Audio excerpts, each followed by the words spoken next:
എല്ലാവർക്കും നമസ്കാരം. ഇന്ന് ജൂൺ 5 പരിസ്ഥിതി ദിനത്തിനെ കുറിച്ച് ഞാൻ നിങ്ങളുടെ മുന്നിൽ ചെറിയ പ്രസംഗം അവതരിപ്പിക്കുന്നു. പരിസ്ഥിതി ദിനത്തെ കുറിച്ചാണ് ഞാൻ എൻ്റെ ചെറിയ പ്രസംഗം നിങ്ങളുടെ മുന്നിൽ പറയാൻ പോകുന്നത്.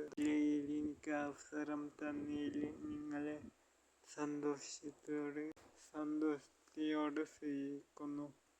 എൻ്റെ പേര് തണൽ. മരങ്ങളും വെട്ടി നശിപ്പിക്കാൻ പാടുന്നതല്ല. പ്ലാസ്റ്റിക് മാലിന്യങ്ങളും ഒരുക്കി കളയരുത്. നമ്മുടെ ഭൂമിക്ക് ദൂഷിതമാക്കി കളയും. പ്രകൃതി ഒരു അമ്മയാണ്. നമ്മുടെ അമ്മയെ സംരക്ഷിക്കുന്ന പോലെ സംരക്ഷിക്കണം. കാർബൺ ഡയോക്സൈഡിൻ്റെ അളവും അന്തരീക്ഷത്തിൻ്റെ കാരണമായി മാറും. പുഴകളും തെരുവുകളും ഒന്നും നശിപ്പിക്കാൻ പാടുന്നതല്ല.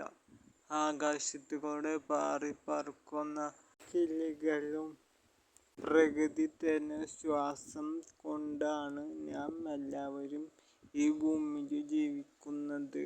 മലകളും 100 കിളികൾക്ക് വേണ്ടി കൂടുകൂട്ടാൻ തണലുമായി നാം മരങ്ങൾ നട്ടുപിടിപ്പിക്കണം.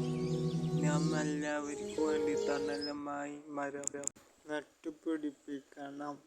ഈ ലോകം നാം എല്ലാവരും ഒത്തുചേർന്ന് മരം തണലായി എല്ലാവരും നിൽക്കണം.